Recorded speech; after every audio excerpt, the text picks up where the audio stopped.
Assalamualaikum warahmatullahi wabarakatuh. Kembali lagi di 3 Asa Channel. Apa kabar sobat 3 Asa? Semoga semua dalam keadaan sehat selalu, rezekinya lancar dan tetap semangat. Video kali ini kita akan berbagi informasi tentang Jalan Tol Padang Pekanbaru.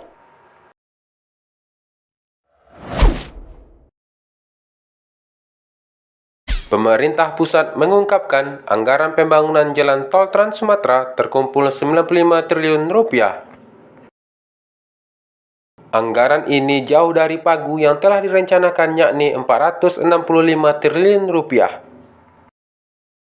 Artinya, dengan anggaran yang ada saat ini, negara masih membutuhkan anggaran sebesar 370 triliun rupiah lagi.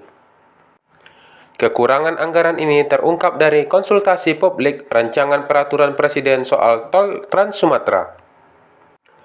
Konsultasi yang membahas perubahan kedua atas Perpres nomor 100 tahun 2014 dibahas pada Jumat 3 Juni 2022. Konsultasi yang digelar oleh Kementerian PUPR juga melibatkan kepala daerah di Sumatera. Dalam konsultasi tersebut terungkap bahwa kekurangan anggaran berdampak pada pembangunan jalan tol. Sejumlah proses fase pembangunan jalan tol akhirnya ada yang harus digeser. Penggeseran ini membuat proses pembangunan jalan tol Trans Sumatera akhirnya dibagi jadi 4 tahap, artinya ada daerah yang harus mengalah. Hal itu diungkapkan oleh Direktur Pelaksana Pembiayaan Jalan dan Jembatan Kementerian PUPR, Reni Atiantini. Beliau mengatakan penetapan tahapan tol Trans Sumatera sejauh ini disesuaikan keadaan keuangan negara.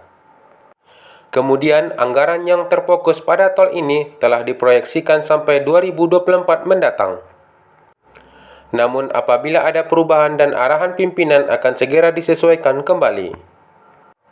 Kendati demikian, pemerintah tidak merinci lokasi pengejaran proyek tol yang bakal digeser. Pasalnya, saat ini salah satu ruas tol yang tengah dibangun adalah Jalan Tol Padang Pekanbaru. Pemerintah sejauh ini telah mempercepat proses pembebasan lahan Jalan Tol Padang Pekanbaru.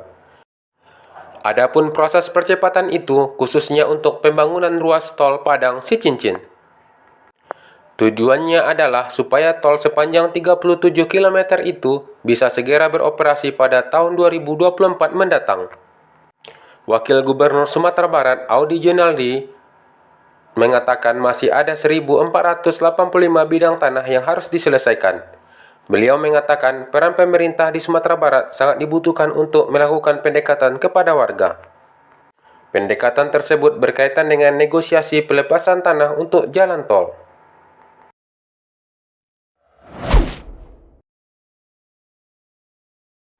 Baik Sobat 3 Asa, sampai di sini dulu video kali ini. Semoga video ini bermanfaat.